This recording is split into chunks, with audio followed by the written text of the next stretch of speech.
mañana y que si todo cuadra como está más o menos previsto, vais a tener oportunidad de haceros fotos después, ¿eh? Es decir, que le vamos a ganar un tiempo y vais a poder hacer fotos con el secretario general, ¿eh? Con vuestras delegaciones y vais a poder llevaros un bonito recuerdo de esta escuela de entorno. Bueno, entramos ya casi en la recta final porque esta es la última ponencia que se va a ofrecer a esta escuela, en la medida en que, como conocéis por el programa, después viene el acto de clausura, que no es un acto de clausura en términos meramente protocolarios, sino que nuestro secretario general, Unai, va a compartir con todos nosotros y nosotras las reflexiones que la dirección confederal se ha hecho de las sucesivas crisis y de cómo hemos enfrentado desde comisiones obreras las mismas y particularmente la crisis presente. La ponencia que viene a continuación suele ser más árida, un poquito más farragosa, porque atiende a la regulación que a través de la larga ya historia del sindicato se ha ido introduciendo en materia de preservar los derechos de los afiliados y las afiliadas a comisiones obreras. Es un cuerpo normativo para nosotros ley, que nos garantiza desde la convivencia, desde la regularidad del funcionamiento de los órganos y, en última instancia, como decía, preserva los derechos de los afiliados y las afiliadas. Para hacer ese recorrido y para daros todos los instrumentos que es bueno que conozcáis, precisamente en el supuesto de que os encontréis en una situación que requiera echar mano, ¿no?, de nuestros estatutos, de los reglamentos que los desarrollan y tal, va a hablaros el que en la actualidad es presidente de la Comisión de Garantías Confederal, que es un órgano de extrema importancia en el organigrama del conjunto de las comisiones obreras, porque, como digo, es el que vela por el funcionamiento de la organización, por el regular funcionamiento de los órganos y de los derechos de los afiliados y afiliadas. Juan Barreda procede del sector financiero, que su formación es como abogado, procede del sector financiero, tuvo responsabilidades en el sector financiero, en la antigua Federación Confía, y posteriormente asumió responsabilidades en el ámbito territorial, en concreto en la Comisión Ejecutiva de la Unión Regional de Castilla-La Mancha, de la que en el último periodo fue responsable de organización. Y su última dedicación ha consistido en coordinar la Secretaría de Organización Confederal, cuando el que os habla era el responsable de la misma. Os diré que además somos medio pareja de hecho porque compartimos piso en Madrid. Así es que comprenderéis que, aparte de las cuestiones obligadas por protocolo a la hora de reseñar su dilatada trayectoria sindical, haya no poco afecto por mi parte, porque hemos trabajado juntos durante mucho tiempo y ya os digo que convivimos incluso en el mismo piso, ¿no? Bien, vamos a darle a Juan en torno a los 40 minutos. Después, como siempre, abrimos el turno de intervenciones y vamos a procurar a ver si hacia las 12 menos cuarto le podríamos... sí. No, a la 1 menos cuarto, ¿no? Bueno, ya me he hecho el lío. vamos a procurar ganarle tiempo para la intervención de Unai, ¿vale? Muchas gracias, Juan. Tienes la palabra. Gracias, Fernando. En primer lugar, gracias a la organización por la invitación y gracias a vosotros y a vosotras. Os doy las gracias de antemano por vuestra atención, porque después de 2 días y medio... Ya, ¿ahora? Sí. Decía que gracias a la organización y gracias de antemano a vosotros y vosotras por vuestra atención, porque después de 2 días y medio, pues imaginen un poco el cansancio. Como decía Fernando, este tema era generoso, porque decía, es un poco farragoso. No es verdad, es muy farragoso. En ocasiones aburrido y en otras ocasiones asociado a situaciones de conflicto, que es cuando uno tira de estatutos y de normativa interna, cuando le quiere dar en la cabeza a veces al de frente.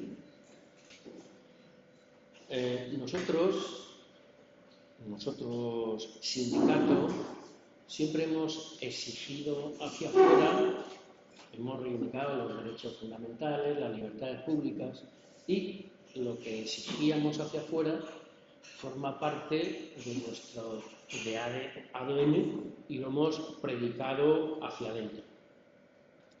Antes de entrar en la normativa interna que regula nuestro paso por la organización, desde que alguien decide afiliarse hasta que alguien se da de baja, es obligado a hacer una breve referencia al marco legal y doctrinal que configura nuestro modelo sindical.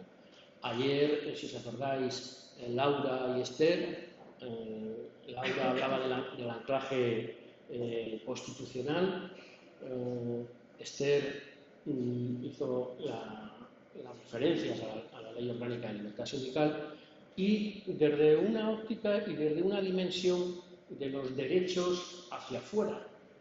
Pero hay una parte que son los derechos que asisten a las personas afiliadas en el seno del sindicato.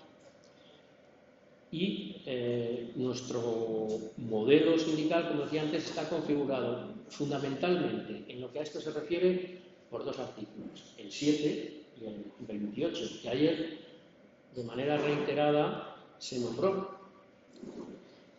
La Ley Orgánica de Libertad Sindical también hace una referencia expresa a los derechos que asisten a los afiliados y afiliadas, y el Tribunal Constitucional ha ido desarrollando en varias sentencias pues, una serie de cuestiones en torno a esta materia. Si os acordáis, citaba Laura el artículo 7 que decía los sindicatos de trabajadores y trabajadoras, las asociaciones empresariales contribuyen a la defensa y promoción de los intereses que les son propios, su creación y el ejercicio de su actividad son libres, y hay una parte que normalmente pasa muy desapercibida, que no se lee porque sacamos pecho en estos 2 párrafos, que dice: su estructura interna y funcionamiento deberán ser democráticos. Y esto al sindicato le genera una serie de obligaciones y unas exigencias, insisto, exigencias que no han generado problema, porque previo a la Constitución nuestros estatutos ya consideraban un sistema de garantías de los derechos de las personas afiliadas. Pero sí quiero resaltar la importancia que tiene esta exigencia de democraticidad en la Constitución. Claro, y la razón está en la propia Constitución. ¿Por qué? Pues porque nos eleva, por su ubicación, el artículo 7, y debajo del artículo 6, que es el que hace referencia a los partidos políticos, nos eleva a la condición de una institución básica del sistema democrático. Al hacernos, nos hace representantes únicos de la ciudadanía social. Pero eso, claro, comporta un deber. Y ese es el deber que nos impone que nuestra estructura y nuestro funcionamiento sea democrático. ¿Dónde se sustancia eso? Como veremos más adelante, en los estatutos. El artículo 28, esto simplemente lo enumero, hace la referencia, distingue los planos, el individual y el colectivo, en cuanto a los derechos a sindicarse libremente, a afiliarse al sindicato de selección, a fundar sindicatos. Esto en el plano personal. Pero en el plano colectivo, entre otros, el derecho a redactar los estatutos, a organizar su organización interna y sus actividades sin interferencias ni intromisión de terceros. Esto, como también vamos a ver luego, tiene gran trascendencia. La Ley Orgánica de Libertad Sindical también ha regulado una serie de derechos en materia individual: el derecho de la persona a afiliarse, el derecho de las personas afiliadas a elegir libremente en el seno del sindicato o a los órganos de dirección, y el derecho a la actividad sindical. La LOLS tutela una serie de derechos en las distintas fases que transcurren en una persona que se afilia al sindicato, en la fase de entrada, en la fase de permanencia y en la fase de salida. Pero esta tutela que reconoce la ley no pone en el mismo plano el interés personal que el interés colectivo. ¿Por qué? Por los fines y objetivos que tiene el sindicato, que trascienden el hecho de la libertad personal. ¿Qué finalidad tiene la tutela de estos derechos? Pues obligar a los órganos de dirección a que eviten extralimitaciones en el ejercicio de su actividad. Van ahí dirigidos, que también todo esto va muy desarrollado en nuestra normativa interna. El Tribunal Constitucional, a lo largo de varias sentencias, ha interpretado cómo desarrollar en los planos individual y colectivo, que por un lado garantiza la democracia interna y por otro lado el derecho que también se reconoce a la autoorganización del sindicato. Este derecho, como todos los derechos, tiene límites, y el límite está en el cumplimiento de la norma, en el respeto al ordenamiento jurídico. Hay varias sentencias, pero a título de ejemplo voy a citar dos que me parecen muy relevantes. La de 14 de mayo del 92, que determina que tanto la normativa internacional como la Constitución española prohíben la injerencia y la intromisión estatal en el funcionamiento interno del sindicato. Esto tiene como consecuencia, en primer lugar, que los tribunales y el resto de poderes del Estado deben respetar el derecho de autoorganización del sindicato, y, en segundo lugar, que el control judicial sobre cualquier controversia que pueda presentarse en el ejercicio de los derechos de la persona afiliada debe atenerse a las normas del sindicato. Es decir, el juez no juzga hechos que no estén recogidos en los sindicatos. Se ajusta si se han cumplido o no, y no entra en cualquier otra valoración cuando se producen este tipo de controversias que no pueden resolverse internamente. Otra sentencia constitucional del 21 de mayo del 2001 que sostiene que el primero de los derechos que se atribuye a las organizaciones sindicales en el ejercicio de la libertad sindical es el derecho a redactar sus propios estatutos. Y en relación con ello establece el régimen, un contenido mínimo que deben contener los estatutos. En concreto, los órganos de representación y gobierno del sindicato y su sistema de elección, los requisitos de afiliación al sindicato y luego una tipificación de las infracciones que puedan dar lugar a sanciones y un procedimiento disciplinario y las garantías que tiene el afiliado. Esto es, de manera breve, cuál es el marco legal y doctrinal que se nos exige, que, dicho sea de paso, superamos con creces en nuestra normativa interna, como también vais a ver. En el marco normativo interno, la primera principal norma, la norma básica, son los estatutos confederales. Aquí voy a hacer una previa. Voy a haceros una encuesta rápida. Se garantiza la confidencialidad, por supuesto, no habrá represalias. Si no tenéis inconveniente en levantar la mano, aquellos y aquellas de vosotros que hayáis leído los estatutos del sindicato. Los estatutos del sindicato. No valen miembros de órganos de dirección, Sergio. Porque esto es Pero vamos. Veo que Unai no levanta la mano. Esto es un problema.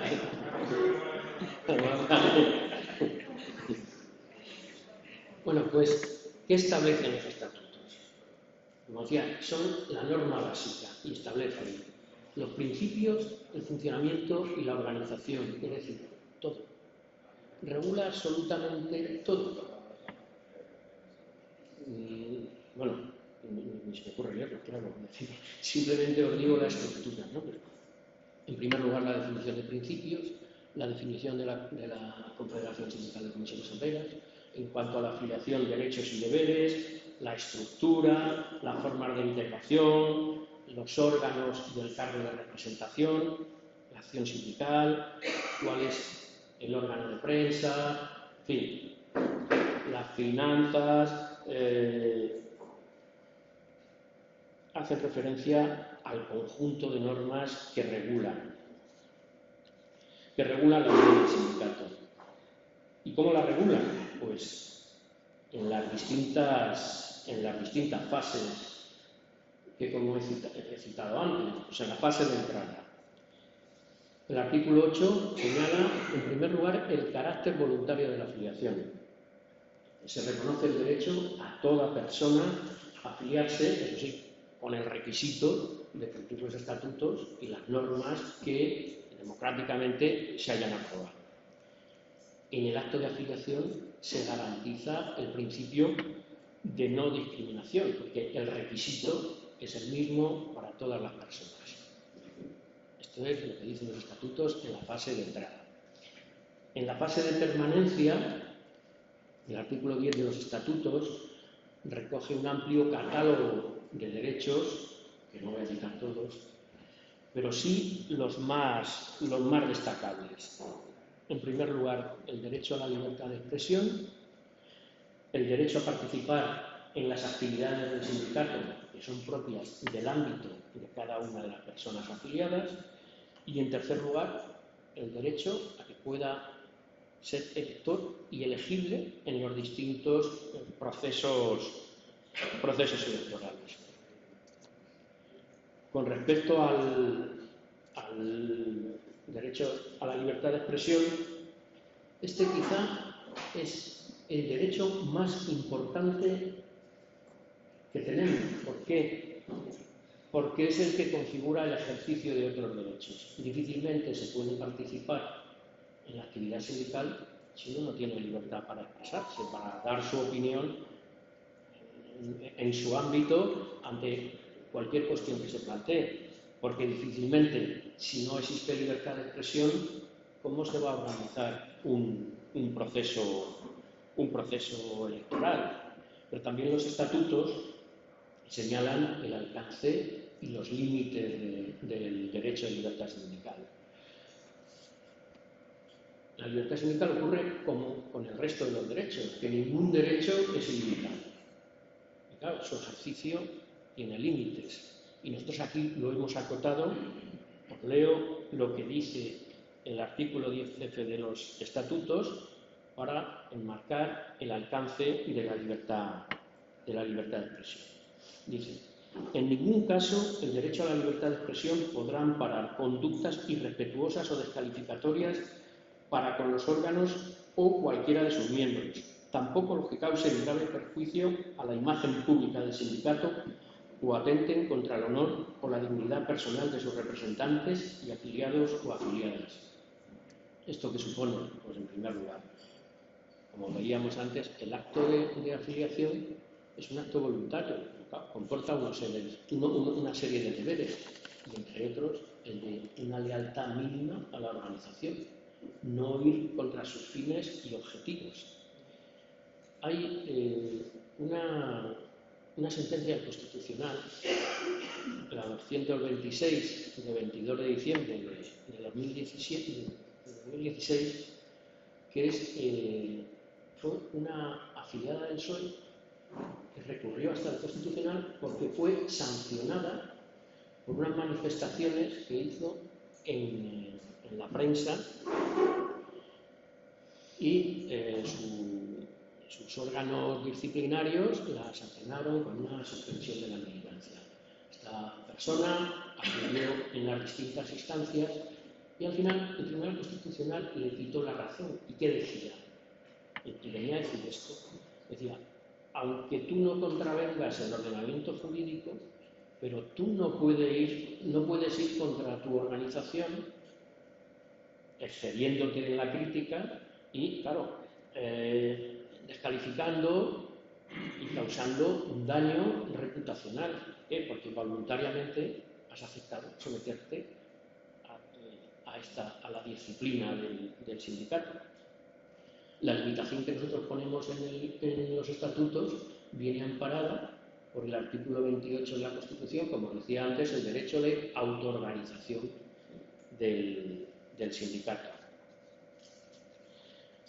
El derecho a participar pues es un derecho genérico que en los propios estatutos delimita su ámbito, claro, es en el encuadramiento de cada persona afiliada dentro del organigrama que vertebra al sindicato. Y es un derecho que acotan los estatutos para cada uno de los momentos en que se ejerce. Procesos congresuales, en conferencias, en deliberaciones, incluso en debates en la sección sindical, que viene perfectamente delimitado por los estatutos. El derecho de la persona a que pueda ser elector y elegible, y este es un derecho de la expresión máxima de la democracia interna, que todo el mundo tenga esa capacidad. Claro, también hay limitaciones. ¿Qué limitaciones? Exclusivamente por la antigüedad en la afiliación. Para ser miembro de la Comisión Ejecutiva Confederal, para ser miembro de la Comisión de Garantías, hay que tener una antigüedad de 4 años y en el resto de los órganos se exige una antigüedad de 6 meses. Claro, todos los derechos comportan una serie de deberes. Y el artículo 14 de los estatutos señala los deberes que comporta la afiliación al sindicato. En primer lugar, cumplir los estatutos y reglamentos, cumplir las decisiones que democráticamente acuerdan los órganos, pagar la cuota. Bueno, eso parece obvio. Aceptar la actuación de las comisiones de garantías antes de emprender, de ejercitar acciones judiciales. A participar en las votaciones en los centros de trabajo cuando hay elecciones de representantes del personal. Esto también es una obligación. La no participación puede ser susceptible de ser sancionada, como veremos en el reglamento de medidas disciplinarias. Hacer un buen uso de los derechos sindicales y a cumplir las políticas sobre seguridad, confidencialidad y protección de datos que acuerden los órganos del sindicato. Estos son, en esencia, todo esto he hecho referencia a la fase de permanencia en el sindicato. En cuanto a la fase de salida, hay 2 tipos, bueno, 3. La voluntaria, es decir, cuando la persona decide darse de baja del sindicato.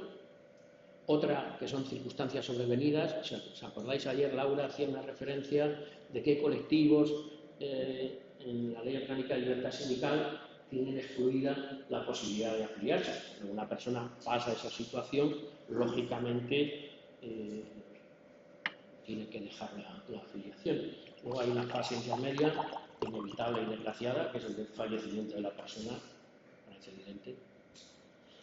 Y luego hay una serie de motivos que provocan la baja no voluntaria. La resolución sancionadora de los órganos, el impago de la cuota, concurrir a las elecciones en candidatura distinta a la nuestra sin consentimiento del órgano que corresponda, que a veces, lo sabéis vosotros perfectamente, circunstancias llevan a tener que integrar otras candidaturas. Suscribir un acta de constitución de un sindicato o participar en su promoción, y cuando exista sentencia firme y condenatoria sobre casos de violencia de género, acoso sexual, racismo, xenofobia o cualquier otro hecho que atente contra la integridad y dignidad de las personas. Estas son las causas de baja no voluntaria. Claro, como veis, aquí tenemos un cuadro muy completo de garantías para las personas, de derechos. El sindicato, las personas que lo componen, pues no, ni somos héroes ni somos santos. Bueno, algunos sí, pero hay que establecer y prevenir un régimen para cuando se dan situaciones de incumplimiento de las normas de las que nos dotamos. Los propios estatutos remiten al artículo 14 para que desarrolle un reglamento de medidas disciplinarias para las personas, distingue si esos incumplimientos quienes los cometen son personas afiliadas sin más o miembros de órganos de dirección, tipifica qué conductas son susceptibles de ser sancionadas, dice el tipo de sanciones, establece qué órgano puede sancionar y un sistema de garantías para que no se pueda sancionar a nadie sin que previamente haya tenido audiencia. Todo esto, como dice Fernando, pues efectivamente es un poco farragoso, pero es el reglamento de medidas disciplinarias de las personas afiliadas. Existe otro reglamento que mandata el artículo 21 de los estatutos, en el que se sanciona a los órganos cuando el incumplimiento viene de un órgano que no acata una decisión o, por el contrario, que toma otras contrarias a los estatutos. No voy a entrar mucho en este asunto. ¿Esta potestad sancionadora de dónde viene? Pues, como decía antes, del derecho a la autoorganización. ¿Qué límites tiene? Los que establece la Constitución y el resto del ordenamiento jurídico.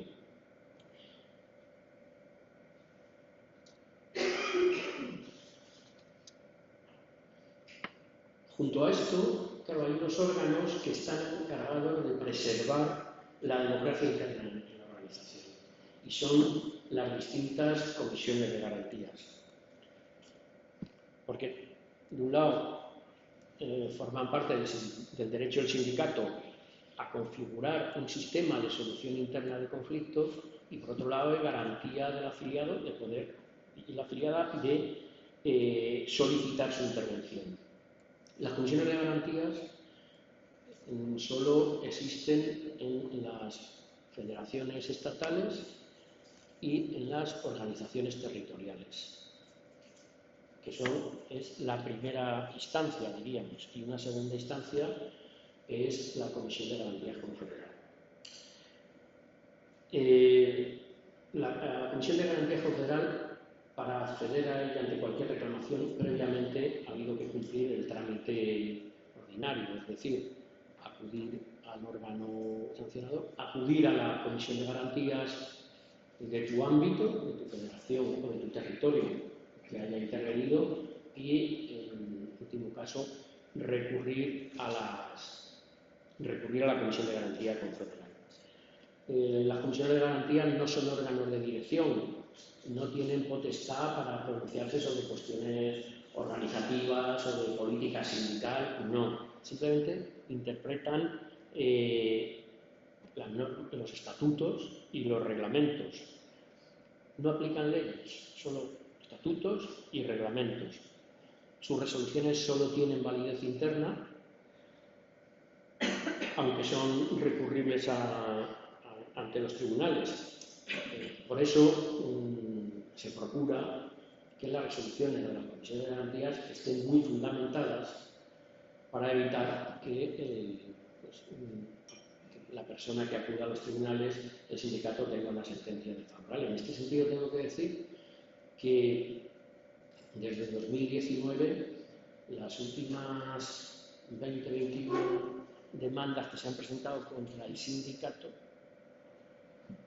todas han sido desestimadas, han resultado todas favorables al sindicato. Por eso digo que se cuida mucho y se vela por interpretar de manera adecuada los estatutos y las normas que nos regulan. Estoy yendo muy rápido para... No, está bien. Y junto a esto hay una serie de principios democráticos que el sindicato tiene muy incorporados, que forman parte de su esencia. El reconocimiento de la pluralidad. Aquí siempre hemos convivido muy plurales, personas de distinto pelaje, de distinta procedencia, y hemos tenido que organizar la convivencia dentro del respeto. La primera de las expresiones del reconocimiento de esta pluralidad es que apelamos a la unidad en la confección de las candidaturas. Procurar que sean unitarias, que recojan todas las sensibilidades. Y en caso de no aplicarse, de no lograrse esto, el sistema es el proporcional. ¿Por qué? Porque garantiza e integra a las minorías en función del respaldo que tienen. Por otro lado, la consideración del sindicato como sindicato feminista de hombres y mujeres también obliga a establecer unas condiciones a la hora de elaborar las listas, como bien sabéis. Se determinan los porcentajes con los que deben integrarse. Se reconoce la posibilidad de que puedan existir corrientes sindicales. Se reconoce la posibilidad de que puedan existir corrientes de opinión. Esto se rige por no es de una asamblea que alguien decide, es un procedimiento normado, reglado, que se hace en un congreso ordinario o extraordinario, que tiene unos requisitos de propuesta por parte de los órganos, etcétera, etcétera. Pero bueno, la posibilidad está ahí. Está la limitación de mandatos, que en esto hemos sido pioneros. Hemos sido la organización social que antes, esto viene desde mediados de los 90, no, de primeros de los 90. Sí, de primeros de los 90, que en el quinto congreso, con Antonio. Sí. Y esto se trata de una medida de saneamiento democrático que apela a la renovación de los órganos. Establece la limitación de los 3 mandatos para que las personas afiliadas puedan ser, que forman parte de las ejecutivas, puedan seguir ejerciendo, y también se limita a 3 mandatos a la Secretaría General. Hemos establecido un régimen de incompatibilidades que tiene una doble función. Hablaba antes Agustín de la autonomía, ¿no? De la autonomía y la independencia del sindicato, y apelaba a los datos económicos que sin duda son importantes garantes de esa autonomía. Nosotros en la definición de principios, en los estatutos, decimos que somos independientes de los poderes públicos, de los poderes económicos, de los partidos políticos. Y claro, ¿cómo garantizamos esa independencia? Pues estableciendo un régimen de incompatibilidades para que las personas que forman parte de los órganos de dirección, a su vez, no puedan participar en otro tipo de órganos. Por ejemplo, si estás en una ejecutiva, no puedes ser alcalde, concejal, diputado, diputada, no puedes ser consejero o consejera, ministro, en fin, es evidente que son claramente incompatibles y que estas son medidas tendentes a garantizar la autonomía plena del sindicato. Esto es en cuanto a las incompatibilidades internas, pero hay otro tipo, externas, perdón, hay otro tipo de incompatibilidades que son las internas, que tienen una doble función. Primero, fomentar la participación, evitar que se produzcan tapones, que haya una persona que acumule varios cargos, entre otras cosas, también por una cuestión de dedicación, que a veces es bastante complicado. Y por otro lado, evitar conflictos de intereses que pudieran darse entre distintos órganos. Esto en ocasiones ocurría. Algún órgano superior tenía que decidir sobre un órgano inferior y la misma persona formaba parte de ambos órganos. Junto a esto, simplemente hago una mención de pasada. En el año 2015, el sindicato aprobó un código de conducta. Fuimos conscientes de que había unos comportamientos minoritarios, pero que quebraban la honradez y la honorabilidad que ha presidido la actuación del sindicato. Y había que profundizar en algunas herramientas encaminadas a desterrar esas prácticas. Algunos de ellos lo hemos incorporado en los estatutos y en otras pues han quedado ahí en ese código. Que hacen referencia a garantizar la renovación de los órganos, a garantizar la transparencia en la administración del sindicato, a garantizar la transparencia y unos cánones de conducta en cuanto a la participación institucional, en fin, una serie de medidas que iban encaminadas a terminar con esos comportamientos y a satisfacer una exigencia de la sociedad que nos pedía esa transparencia en nuestra actuación. Esto es de manera muy sintética, como manda aquí el camarada el moderador, y por mi parte ya está.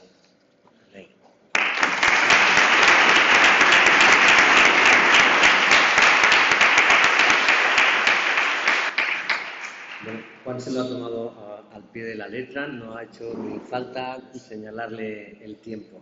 Se lo agradeceremos porque nos va a dar la oportunidad ahora de que planteéis, como hemos venido formulando hasta ahora, las preguntas, las experiencias que hayáis tenido, lo que queráis.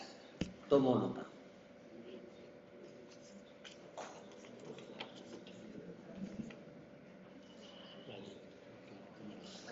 Venga. Yo creo que empezamos a hacer lo que es un tipo de participación. Perdona, no te oye. Ahora sí. Voy a contar la frase que todo el mundo nos tenemos de funciones y digo, pues, yo no me puedo dar la pregunta. A veces, con el tema de la clave, yo tengo un sentimiento que no es amigo de la lectura de los sindicatos, me parece que hablando mal, nos hablamos un poco de humanos en el sentido de que tenemos un sistema organizativo interno, sobre todo que se siente reglamentario y donde hay una poca de cómo debería funcionar el sindicato, por la parte más moral, más de cultura democrática interna, y un funcionamiento demasiadamente estricto en el uso de las normativas y de costumbres que deberían tener a la hora de sindicatos de función.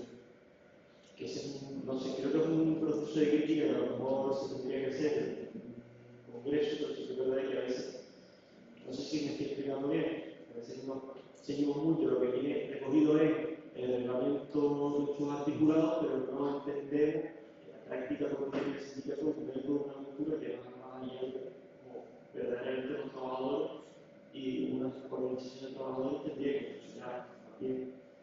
Y a lo mejor otro tema que viene Y a lo mejor otro tema que también sería necesario plantear, sobre todo de cara a los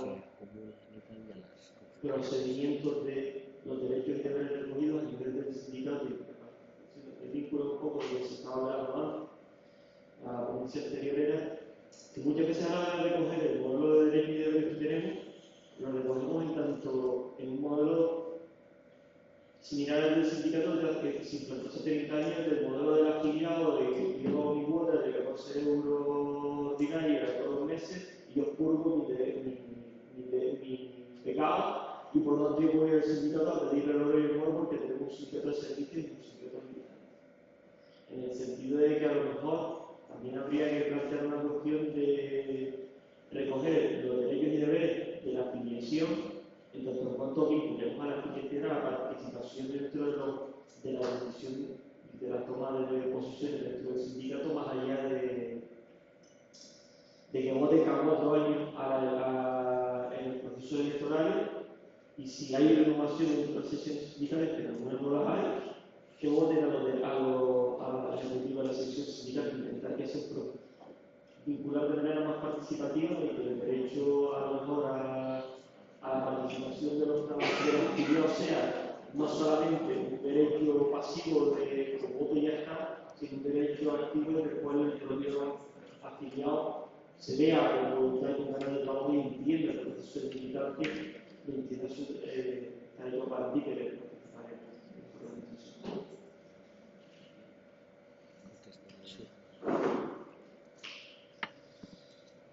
Empezando por el final de lo que decías, en esa parte estoy muy de acuerdo contigo. ¿Por qué? Porque corresponde a los órganos de dirección de cada ámbito incentivar la participación de las personas.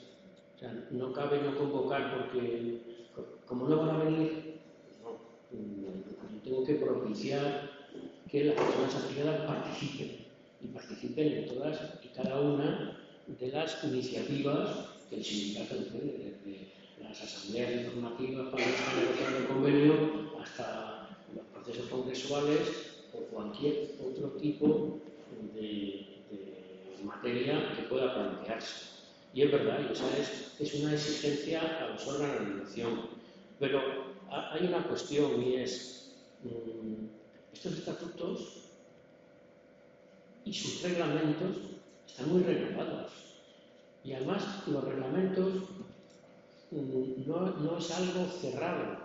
Las conductas o los comportamientos que censura o que en algunos casos sanciona, tiene que dejarlo muy abierto porque tienen que ver con los objetivos que en cada momento plantea el sindicato y son comportamientos que van contra esos objetivos, con lo cual en esto yo creo que podemos sacar pecho por lo que supone de equilibrio democrático de la defensa de la organización y de las garantías que tienen las personas afiliadas para hacer valer sus derechos dentro del sindicato. Probablemente seamos la mayor organización social que tiene reflejo constitucional que tenga estos derechos tan avanzados y tan consolidados. Venga, más.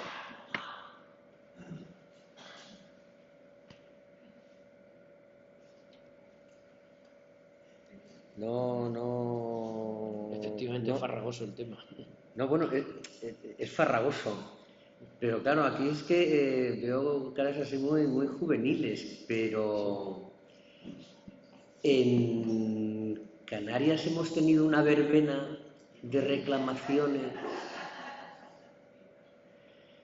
de resoluciones, bueno, a que las prisas.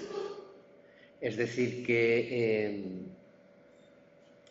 el que vivamos en un tiempo de calma que celebro, que dure años y años, no quiere decir que no tengamos que conocer nuestro cuerpo, ¿no?, de derechos, porque la experiencia que hemos transitado aquí anima a tenerlos frescos. Con una cuestión que comentaba Juan y que a mí me parece real como la vida misma, ¿no? Los estatutos y sus reglamentos tienen que ser para garantizar una vida armónica en la organización. Lo habitual no es eso, ¿eh? Lo habitual es mirarse los estatutos cuando quieres meterle caña a alguien y decir, bueno, te va a enterar, voy a mirar yo aquí por dónde te pillo, ¿sabes? Y entonces, claro, ya entramos en una espiral que ya es de locos, ¿no? Bueno, yo lo dejo caer ahí porque me tocó estar tiempo aquí danzando con los compañeros y compañeras de Canarias para ver si pacificábamos esto un poquito. Venga, a ver si alguien se anima.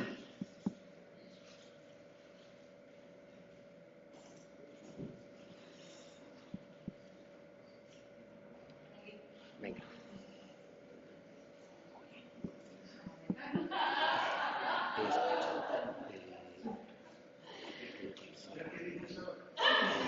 Las palabras un poquito porque no he llegado Chencho con que llegue.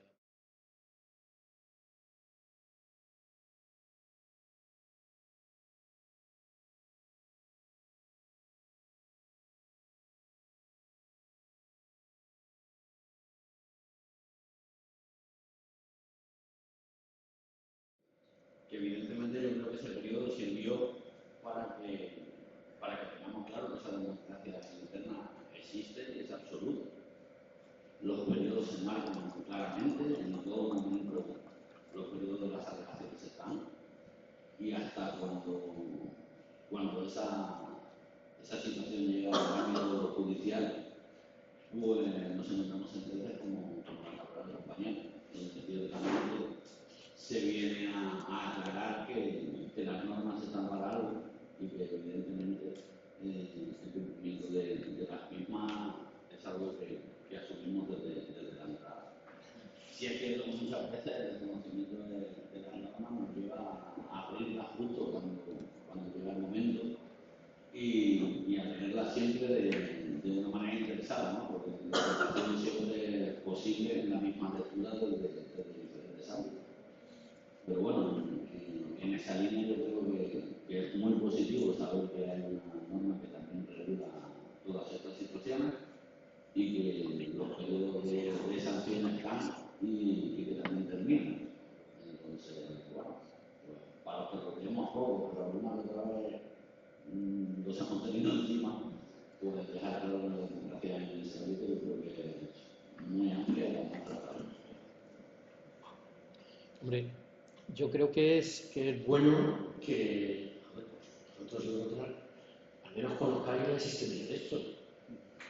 Esto es lo que ayuda a transitar, a relacionarte y bueno, una garantía democrática, lo decía antes, superamos con creces los estándares democráticos, porque claro, los derechos que no se ejercen se atrofian. Y también esto va dirigido a los órganos de elección, a evitar extralimitaciones. Aquí, en este caso, el orden del mando no sirve. Aparte que no es efectivo, es que es antiestatutario. Aquí hay un procedimiento para la toma de decisiones. Y hay una serie de garantías democráticas para que eso sea así. Y todo lo que esté fuera es incompatible con lo que predicamos nosotros. Vale. ¿Podrías ampliar un poquito, completar el derecho de participación de la jurisdicción en su ámbito de encuadramiento y el derecho a ser elector y elegible en los procesos que correspondan a quien corresponda? Porque eso sí que en ocasiones ha generado no problemas por arriba, sino problemas que no se visualizan y genera en ocasiones percepciones de sensibilidad entera o de grupos importantes de afiliados. Y ahí es un tema que, en mi opinión, habría que poner una tirita. Sí, bueno, el ámbito de encuadramiento, como explicaba antes Agustín, viene delimitado por el lugar en el que uno desarrolla su actividad. Y a su vez viene delimitado por el alcance que hace el órgano a la hora de convocar. Cuando convoca una asamblea de afiliados y afiliadas de la sección sindical, se entiende que toda aquella que no pertenece a ese ámbito, ahí no puede participar. Pero en ese aspecto funcional. Pero es verdad que en los procesos congresuales hay también el nivel territorial, que son las convocatorias amplias, el nivel 1, donde se convoca al conjunto de la afiliación. Por eso el ámbito para esa participación viene delimitada por lo que las normas en cada momento establecen. Y cada una de las personas sabe, porque recibe la convocatoria, y si no es así, eso es susceptible de impugnar a la asamblea, lo que se vaya a celebrar, sabe dónde tiene que participar. O sea, que viene delimitado primero por tu pertenencia, tu centro de trabajo, tu sindicato provincial, el ámbito que sea, y en el ámbito y en el proceso congresual, por tu participación en las asambleas abiertas al conjunto de la afiliación.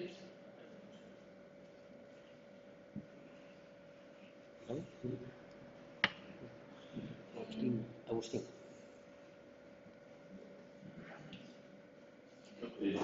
Yo para un poco reforzar la intervención de Juan, normalmente nosotros entendemos los estatutos como una herramienta ejecutora de sanciones a la gente. ¿No? Es decir, oye, que nos saquemos los estatutos, voy a sacar los estatutos, voy a aplicar los estatutos.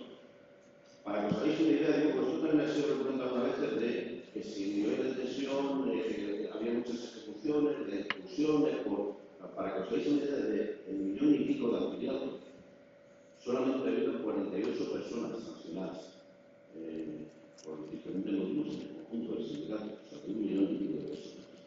Los estatutos tienen un valor más allá de la parte penal, por así decirlo, ¿no? De la parte de incumplimientos o la parte de sanciones. Tienen el valor de que ahí está recogido en esencia cómo se organiza la competencia que tiene cada cual y el ámbito de desarrollo de la acción, ¿no? De la acción sindical, para evitar un poco que hablábamos en la vez anterior de infunciones, de quién hace qué.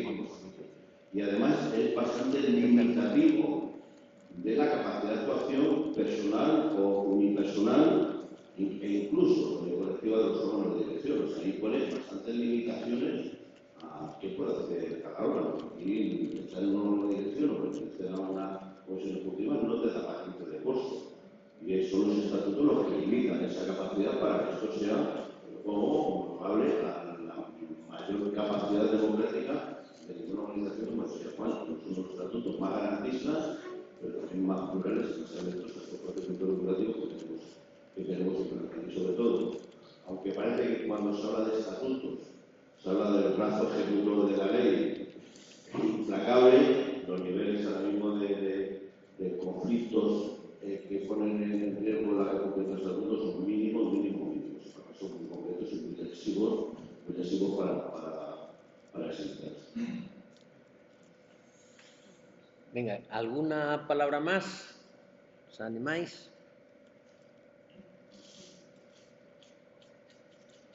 Bueno, pues le vamos a dejar a Juan unos minutos para que haga un cierre y con esto levantaremos la sesión. No vamos a despistarnos mucho porque Unai ya está aquí y con el tránsito obligado empezaríamos con su intervención, ¿vale?